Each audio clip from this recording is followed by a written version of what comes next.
Imagine you're running a business that's worth $600 million, but then you decide to walk away to risk everything on a startup in a crowded space. Eyewa co-founder Mehdi Oughiri did just that. After expanding Foodpanda in the Middle East, Mehdi and his partners decided to sell eyewear, starting with a website and then opening more than 100 stores. I just sat down with him to hear the inside story on what it took to succeed. It's a story full of invaluable lessons, no matter where you live or what your ambition. Above all, Eyewa's success shows the importance of constantly adapting. The founders made an existential pivot from online to offline, finding new clients in new malls and commercial neighborhoods. What I found fascinating is how they brought their tech DNA to a world of traditional shops, and how that has helped them take market share from global giants. And you know what? AR helped. Mehdi, I've been wearing glasses for as far back as I can remember. I think there was just a couple of year period. As I was getting engaged, my wife mandated I shift to contact lenses. And then about a year after we got married, I think I went straight back into my single pair of glasses. What's been your relationship with glasses? I would say that before launching Eyewa, it's been kind of a love-hate relationship, right? Because it's kind of the most important thing, like object in my life. The first thing I put on when I wake up in the morning, and it's been the case since I was a kid. But at the same time, I always found the experience of buying glasses very frustrating. It was just an overwhelming experience. Every year I had to get a new pair. And that was one of the drivers for me to launch Eyewa. Tell me the ways in which you view the importance of technology for the eyewear industry. We've scaled our online business quite fast. Being VC backed, we've managed to grow very fast online. And we were already quite big in contact lenses. We scaled sunglasses, and we started building, designing and manufacturing our own products. But there was one category we were still struggling to crack online, and that's eyeglasses. And when we looked into it, what we realized is that in our region, the first step of the customer journey when they buy eyeglasses is an eye exam. And in our region specifically, and in some other parts of the world, that eye exam is done in a retail store. So it was very difficult to ask a customer to go to a physical store of a competitor, take that eye test, pay for it, walk away, and come on our app and transact. So we needed to solve that customer pain point, and we needed to capture the customer from the beginning of the journey. And so that's why we decided to move from being a pure online player to an omnichannel retailer. So we've opened our first store back in December 2020 in Mall of Dhahran in Saudi. Mall of Dhahran in Saudi in 2020. You were a tech company that has raised VC funding from some of the top names in the region and beyond, and then suddenly you told them, listen, this e-commerce thing, it's great, but we're going to go open up retail stores. How did that conversation go with the investors? It was difficult at first because, like you mentioned, VCs would look at investing in tech businesses, online businesses that can scale really fast. And when you talk about brick and mortar, it just sounds strange and like outdated, right? And you're like, okay, you're building physical spaces and there is CapEx involved. You're using my money to do that? Exactly. But the beauty of it is that we've done a lot of experiments online because we were well funded. We were able to test things, to spend $100,000 on a campaign and see the results. And sometimes they would work out and we'll be able to scale them, and sometimes they don't work out. And so the way we position this to our investors is, let's look at it as an experiment. It's a test. Exactly. Just Dhahran. Yeah. We spend, $100,000, test it out and see if it works. And if it doesn't work, that's okay. We'll continue with our journey. I'm particularly interested in this intersection between what you've learned as a technology company born online and then, actually coming in and operating retail stores as an outsider. What elements were you able to bring from your previous experience into the retail environment? Yeah. The great thing about not having any background in retail is that we had no preconceived ideas. And all we knew was online. And so we just brought that same thinking that we had in online, in this MVP mode, minimum viable product, constantly testing things, shifting things around, scratching whatever is not working and replacing it. And we brought that mindset into a retail concept, which was quite unusual. But for example, if we put up a shelf on a wall and realize that it's not selling really well, we just remove it and put something else the next day. And that's something that we've been doing for years. And now our concept has evolved into being fully modular. So if you think about your homepage on a website, that's something that is dynamic, that changes all the time, and you're constantly A/B testing, seeing what works, what doesn't work. Well, now we have modular shelves in our stores to be able to replicate that same approach. So I can remove a shelf, put another one, put a banner when I need to. And that allowed us to really be a lot more data-driven, a lot more experimental in the way we run our physical stores. And how do you bridge between the two, the experiences? You had mentioned Omnichannel as being a priority for Eyewa. What practical ways have you bridged between the online world and the offline world? Yeah. The way we look at our Omnichannel strategy is these two channels, we see them as one. They're really interconnected. And rather than saying, how can I grow my online business or how can I grow my retail business, we really think about the business as a whole. And what we do is that we build customer journeys. All customers are very different. They have different habits, they have different preferences, and we just have to adapt our experience to them.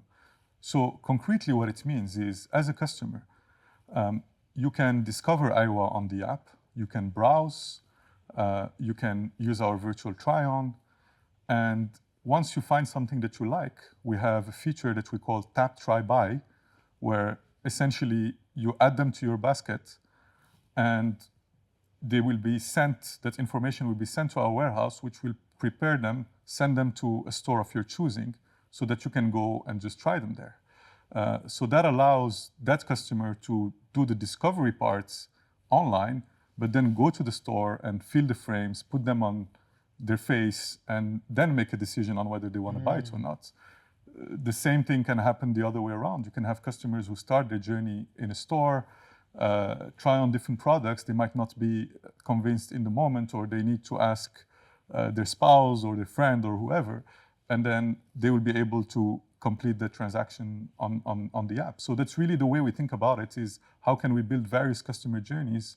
And we as a company need to adapt to our customers. We can't ask our customers to change their preferences. Now I'd like to ask you to put an investor hat on and to imagine yourself early in your career. You have $10,000 to allocate somehow. What advice would you give to somebody in that position?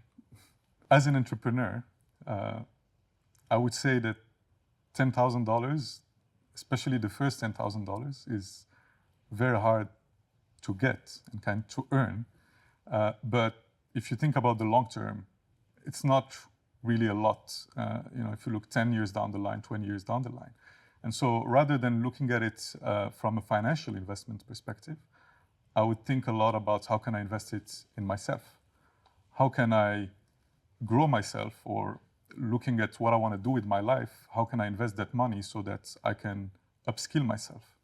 So to give you a few examples, if you want to have a corporate career and you want to move up the ladder, get into managerial roles, looking at what you lack to get there. Maybe you need to improve your presentation skills, maybe you need to be more structured, more organized in your thoughts. And so finding classes or anything that would enable you to upskill yourself to get there, that's something that I believe makes a lot of sense. If you want to be an entrepreneur, imagine you want to be like myself, I would say build something, right? Get on Shopify, come up with an idea, leverage AI, which we didn't have 10 years ago when we started. But today with AI, you can actually get a lot more productive and find some products to sell and learn from it. If you're lucky, you might make money, but even if it doesn't work out, you're already going to have a big head start before you go and launch your own venture. So let's break it down a little bit. So let's say I want to be an entrepreneur and I have saved up that $10,000 and I'm willing to try out this Shopify angle. What kind of things would you invest in, and how would you practically get this going? I think today AI allows you to be a lot more productive. Before, we used to do everything ourselves. I had to come and build the website block by block, move things around, understand some basic coding because I didn't have any background in coding. HTML days. Exactly, and like spending hours trying to center boxes. I would go on ChatGPT, not to use it as the tool to build it, but ask it, what are the best tools to build a great Shopify website? And it will give you all these different AI tools. Get some, try to identify also by asking those questions and understanding where are some market opportunities to build an e-commerce, what kind of products can actually sell well, where you have gaps in your region. And then I would go and start with that. And then you'll experience, you'll do iteration. Maybe the idea didn't work. You already have your website. You can just replace it with some other products. And you can keep on iterating until you find something that works out. And the amazing thing is that will take a lot less than $10,000 to get things running, right? Exactly. And the $10,000 can be spent in marketing so that you can scale your idea. So I'd like to shift gears back to Eyewa, and what sparked your passion for eyewear? Well, it started with a bad experience. And I moved to the region about 15 years ago, moved to Dubai. And what really impressed me is the quality of the retail experience in our region in general. You go to the malls, you have very beautiful design store, walking around is extremely enjoyable, and it's really centered around entertainment and having a fun and enjoyable experience. But there is an exception to that rule, and that is eyewear. And I remember from the early days when I was here, I've been wearing glasses all my life, so obviously I had to go and get new glasses. And that experience, from the beginning till the end, was really way below expectations. You walk in, you have white floors, white walls, white shelves, and even the people serving you in the store are wearing white blouses. Feels a lot more like a hospital than a retail store where you're supposed to buy fashion accessories. And so the whole experience was also very overwhelming. You have thousands of frames on the walls, kind of lost, don't know where to start. And once you've been through that process and you select the pair that you like, you need to go through the eye test experience. And there, again, you walk in, you're in this small claustrophobic room, sitting with the optometrist, and you're trying to not cross his eyes. It feels a bit like being stuck in an elevator for an extended period of time. And once I was done with that, then you walk out and they bring out this catalog with hundreds of different lenses that are supposed to be the ones that you need. And again, they use a lot of medical jargon. I had no idea what they were talking about. And then you just end up choosing the one that you believe he recommends and that he believes is the best for you. And after you're done with all that, he shows you the bill. And that's the worst part of it all. Because you've just been through this horrible experience and now you need to pay $1,000 for a pair of glasses. And at that same price, you can get a smartphone. And I was always asking myself the question, why? Why is it that this, what looks like a simple product that I put on my face, costs so much? And as the years went by, I had just left Foodpanda after a successful exit. And Anas, who's one of my co-founders at Eyewa today, and I left together and started working on our next project. Obviously, that's quite a spark. Lots of pain points in the process, and ample opportunity to be able to improve. But I want to take you back to the early days of Eyewa. some of the in the trenches challenges, trying to get the thing up and going. Give us a story about, when you're first starting, anything that you had to go through. Yeah, so we were brand new into the industry. Yeah. We saw that there was an opportunity to disrupt the industry, given our common bad experience, but we didn't know anything about it.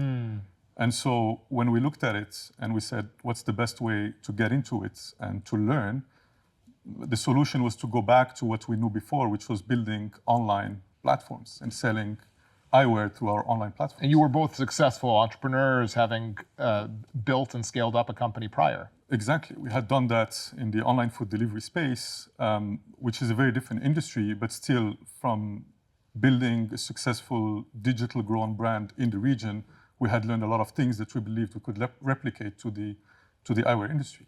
Now, we didn't have a lot of funds as we started, so we had to be very creative. So tell us. So what we did is, over the weekend, we built Shopify websites. Okay. Took some inspirations from some global websites.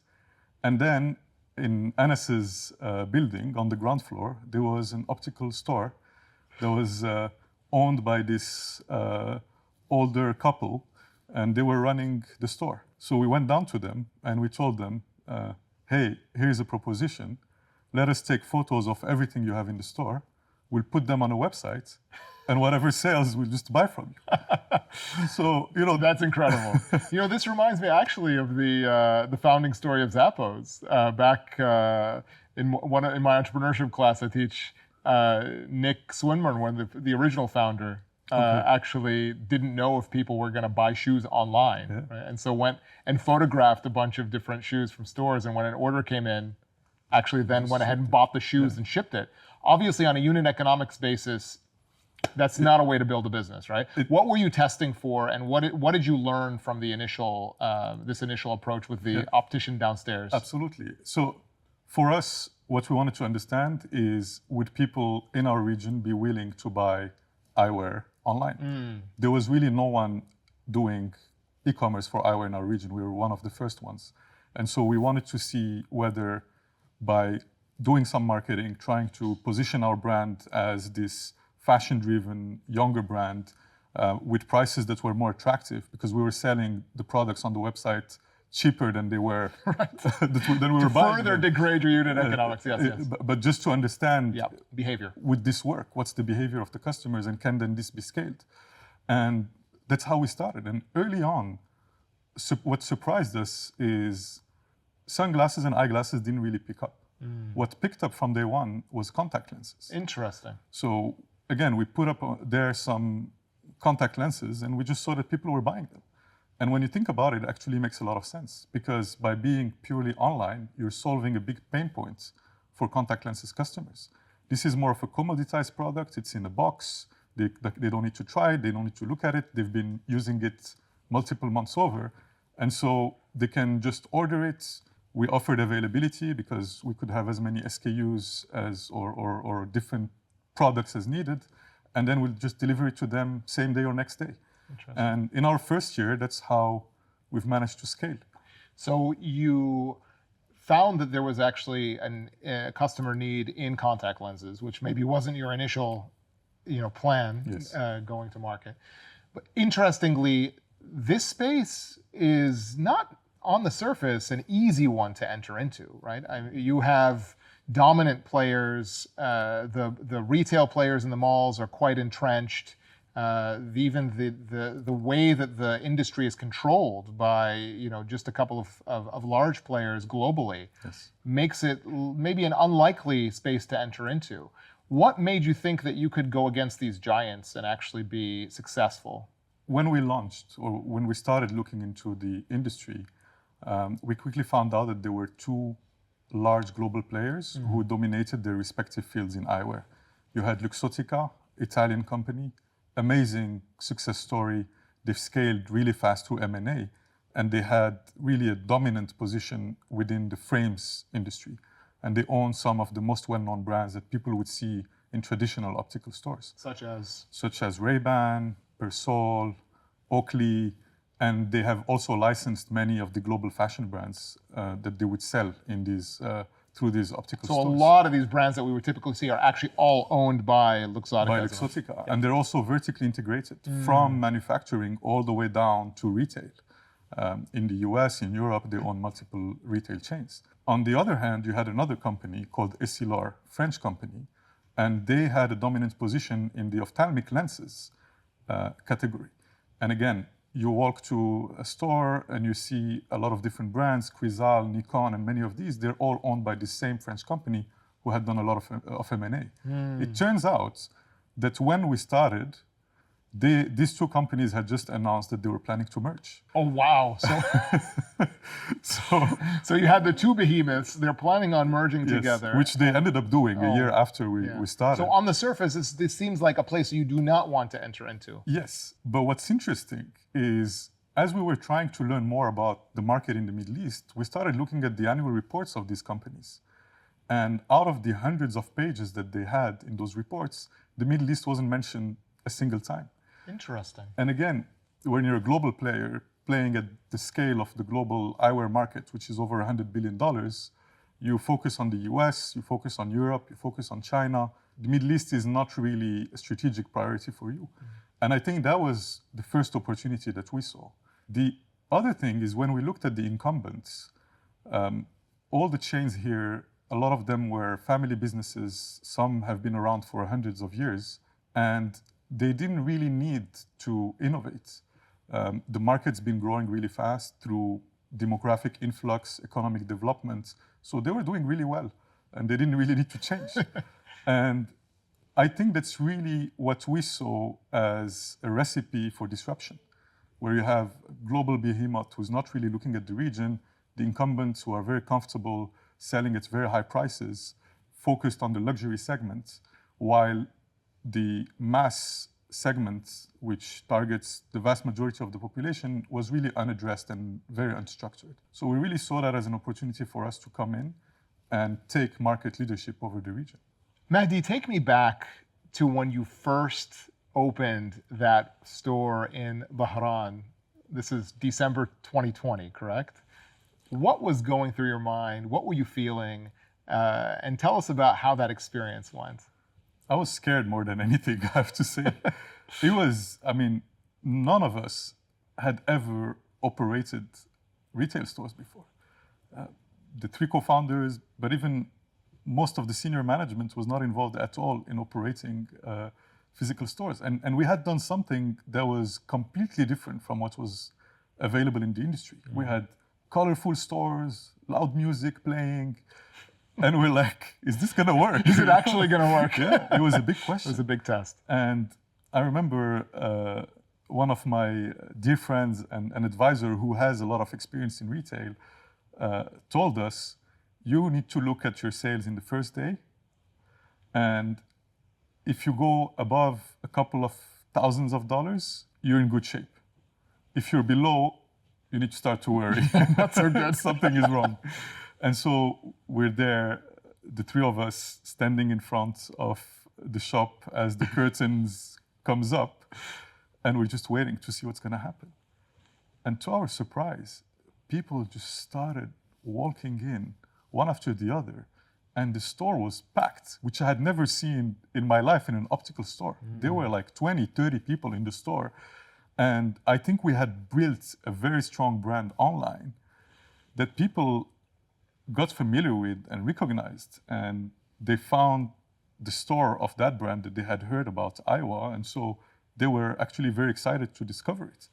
And so we stayed a little bit, then we left, went back to the hotel, and we're asking the team to send us WhatsApp photos of every invoice that they receive, and we're there counting, trying to get to the $2,000. And on the first day, we reached over $4,000. Oh, wow, okay. And so that was a relief, yes. But that was also a very exciting moment because we realized, okay, we're into something. This is working. People find value in what we're building. And from that one store, now over 140 stores across the region. It's an impressive journey. Now, going back to you three co-founders being outsiders to the retail industry. I mean, as startup founders, we're always needing to just think on the fly, adjust, but this is next level. I mean, you have now, what, more than 1,000 employees that are actually working in stores? Yes. That's a complicated, machine to operate.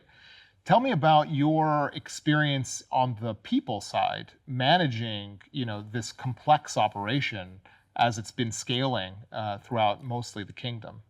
As an entrepreneur, the hardest thing to do is to let go of some operational topics. But that's something that I think we realized was necessary because there are people out in the world who understand retail better than we do, who understand marketing better than we do, who understand operations better than we do. And we're very lucky to have surrounded ourselves with very senior people in those fields who can manage the day-to-day operation, who have seen it countless times before and who know what needs to happen. But we also kept in our management team some of our early joiners who were there with us from day one. And having that kind of balance between experience while keeping that Iowa culture, startup culture, and that constant drive for growing fast and innovating really allowed us to implement best practices while still pushing the boundaries further. Any stories come to mind in terms of your experience with on the people side of managing all these stores? Who among the founders is actually responsible for that operational piece? And how did you, especially finding top talent, retaining the talent, ensuring the quality of the experience? When it's a website, that's something you can almost have the full control over, but each store is going to have its quirks. How did you, manage that process? It wasn't easy, right? We went from 0 to 100 stores in 3 years. That's incredible. So we were learning as we were building. But it was important for us to still bring some consistency in the experience. And what we thought about is what's the best customer experience that's industry agnostic that anyone would get.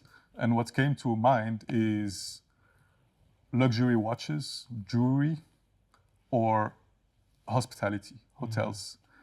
And so we found people who had done that in these respective industries to come and train our talents so that we can get them to that level of service. But it was very difficult. The reality, especially as you look in Saudi Arabia, and there's been a wave of Saudization, which means that now in our stores, almost 100% of our team members are Saudis, but a lot of them are very young. They're in their very early 20s. They just came out of school and they have an incredible drive. They're very passionate and they want to make this a success, but they lack experience.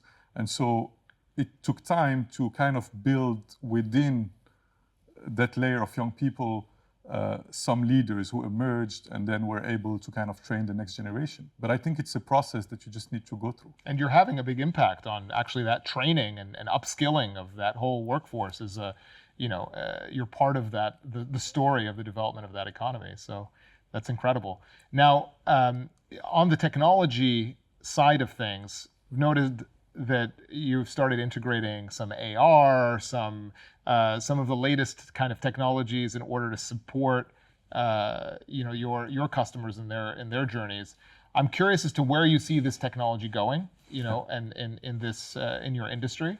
The way we always think about it is how can we make eyewear more accessible? And that's really how we try to kind of leverage technology.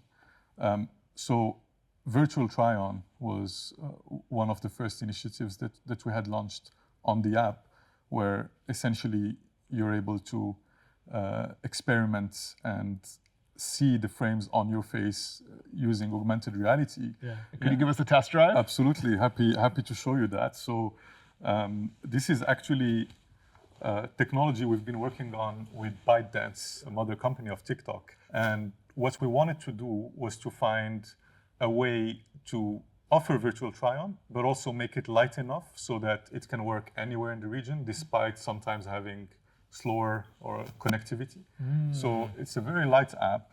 And as you can see, we can see you here with different glasses, right? Oh, and you can try different colors.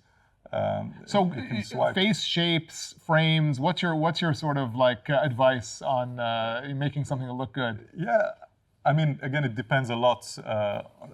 Every person has a very different shape, and I think this is a great way to kind of try and look at how your face looks with different shapes. Also try different colors, see what goes well with your tone, and who knows, you can get quite creative with that, right? And maybe you realize that yellow goes really well on you. No, it's, let's see here. There we go. Love it. Yeah, and I think it's a great tool for the discovery phase. It doesn't fully take away the need to go to a store, at least for some of our customers, but it does help making that experience accessible for people all around the region, even if there is no physical store next to them. I think the other evolution that we see in terms of technology is around teleoptometry, being able to conduct eye tests anywhere, from anywhere. We have the ambition to open stores and be available in as many places as possible, but you will always have people who are more remote. And so there is a lot of development in our industry around teleoptometry so that you could go to smaller towns, maybe even some villages, and allow people to conduct eye tests so that they can get vision care. So the journey as a founder, you know, is even, I've been through a couple of times, the surface level story of the excitement of the opportunity, and you went through and tested it out. There's a great thesis for what you were building, you have a great partner, but then there's the personal reality, even as a second-time founder. So I'd like just for you to reflect on that a bit and share with us, what were you going through personally at that journey, at the beginnings of that journey with Eyewa? I'll tell you the story and how it went. But we had a very good job, well-paying job when we were running Foodpanda. And after a successful exit, we decided to move on, quit our jobs, because we believed that we could build our own startup. And as much as that was a very entrepreneurial journey, this one was our own. It's something we had created from scratch with Eyewa. And the first question that came when we quit our job is, how long can we survive on our savings? And so I sat with Anas very early on, and we started working out how many months we could survive with our savings before needing to find a job if things didn't work out. Your personal runway. Exactly, exactly. And so I can't recall the exact figure back then, but it was a few months, but it was enough for us to be able to prove that this could be a successful startup. And so we launched Eyewa, everything was going well, the first few months were exciting. 3 months in, one evening, I walk back home and my wife is waiting for me, and she just announces to me that she's expecting. And that we're gonna have a baby. Congratulations, curveball, yes. Yeah, so again, I was very excited about the news, but in the back of my mind, I'm worried that suddenly that runway calculation I had done was shortened a lot. And it was obviously stressful in that sense. But I also recall something that Anas told me when I announced to him the news. He said, now I was very confident we could make it work, but now that you're expecting a baby, I'm even more confident because you don't have a choice anymore. No, I remember even in my own journey, my second startup I co-founded with Lewis, Astrolabs. It was into a year into the company, still early days trying to figure things out when we had our first child. Yeah. And it's a test, it's a challenge, but at the same time, it also makes you reflect on there's never really a perfect time for anything in life. And Absolutely. In fact, some of those times when you think it's too much at the same time, as Enes mentioned, maybe it's that extra push that you really need. Absolutely. When my first daughter came to the world, I was very worried, but the moment I held her in my arms, you know, your world just changes, and your priority change. And I think it gives you the responsibility, and your success becomes important not only for yourself, but for your family as well. But it also gives you comfort. You know, I can have very stressful days, going through very tough times at work, and the minute you go home, it's like this bundle healing of joy. bundle of joy, absolutely. Until they become teenagers. Yeah. And then I'm not there yet. Okay. But no, that's no. I think it's you know, the founder journey. There's the sort of tech crunch / you know, news stories that we see about, you know, Eyewa raising this amount, or the amazing successes, getting General Atlantic to invest in your company. But then there's, you know, the other side of things, which is rarely as simple, and is really the real story. So thank you for sharing that. And since you did bring up your relationship with Enes, I just want to also touch on, you have a very unique setup. Most investors would say, you know, you should delineate exactly what the roles are and not have a co-CEO. And yet here you have the co-CEO for Eyewa, and work side to side. How do you divide the responsibilities, and how has that arrangement worked for you? That's a very good question. I think we even decided to add a bit in the complexity of it by having Abdullah joined us 6 months in as our third co-founder. And while initially he's focusing primarily on Saudi, he's now also involved with us in running the company. And I think the principles have to be set from the beginning. And we spent as co-founders a lot of time discussing how are we going to work together. And we said something that's maybe quite unique, but that works. We have full respect and trust for each other, and we have very different personalities, and we often disagree. But the fact that we respect and trust each other makes it that when it comes to strategic topic, we always need to have alignment, the three of us. And what that means is that very often we'll disagree, we'll discuss it over and over, but eventually we would be able to build conviction together.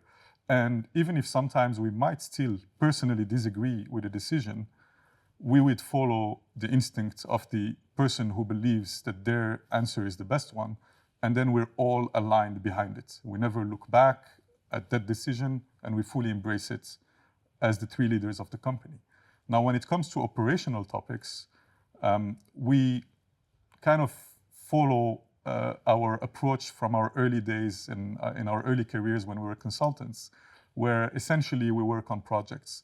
And on a quarterly basis, we'll just list all the key priorities in the organization and split it out to make sure that we are focused on a specific challenge, and we work with the teams to solve them. That's a unique approach. And how does it work for the team, I wonder? Because it's exciting for you to be able to switch projects, but that projects means people. Absolutely. How do you manage that with the team? I think, kind of going back to what I was saying earlier, we just have to be consistent. Yeah. And we align, the three of us, before we go into those projects. And I think the teams also appreciate our different styles of management. And I think, again, the same way we found it very enjoyable when we're consultants to kind of shuffle things around and work with different people. And you can learn a lot of things from different people, especially when people have different personalities and different ways of looking at things. And so I think that we're very consistent in our approach and in our strategy. And then the teams actually enjoy being exposed to all of us.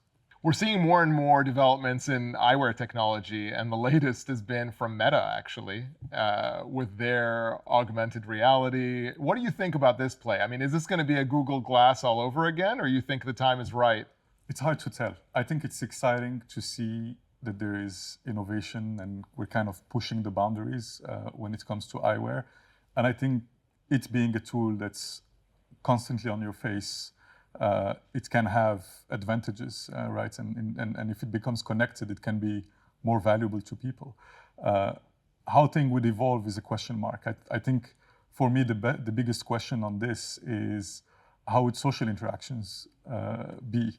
And I remember when Google launched their Google Lens, I was in the Silicon Valley back in the days, and I would meet people who were experimenting with it. And it was very strange talking to someone knowing that they're potentially looking at something on their glasses, right? So very exciting to see innovation and evolution in the industry. Is this the right solution? Is this the replacement of smartphone? Only time will tell. Yeah, I think these big players are always kind of trying to push to the next waves, and sometimes they get it wrong in terms of timing, but it'll be interesting to see how it plays out. Absolutely. I have a curveball question for you. If you were not running Eyewa, what would you do? Any ideas to throw out there for our audience? I'll tell you about a strange one, but it's something I've been looking at with a very curious mind.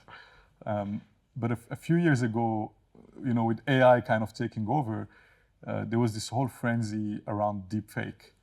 And it's very scary, right? There's fake in the name and deep. And most of the media information around it was quite negative, right? You could impersonate people and you could do evil things by leveraging that. But I think that there is actually an opportunity. What if we were using deepfake in a good way, in a regulated way, in a structured way, and thinking about how this can be leveraged in a lot of different fields? Think about the cinema, right? Or like online platforms like Netflix, where suddenly you could be, the actor, your own hero in the show that you're watching, right? Or you could have your favorite actor kind of replacing the face of whoever is acting in that movie. And that can kind of open up a lot of opportunities to be a lot more creative, to have content that's a lot more personalized, while staying within kind of legal frameworks. And this is something that I think I would like to explore more some other time when I'm not, if I were not doing Eyewa, I think that's something that I would definitely look at more. That's an industry that I think is interesting. You heard it here first.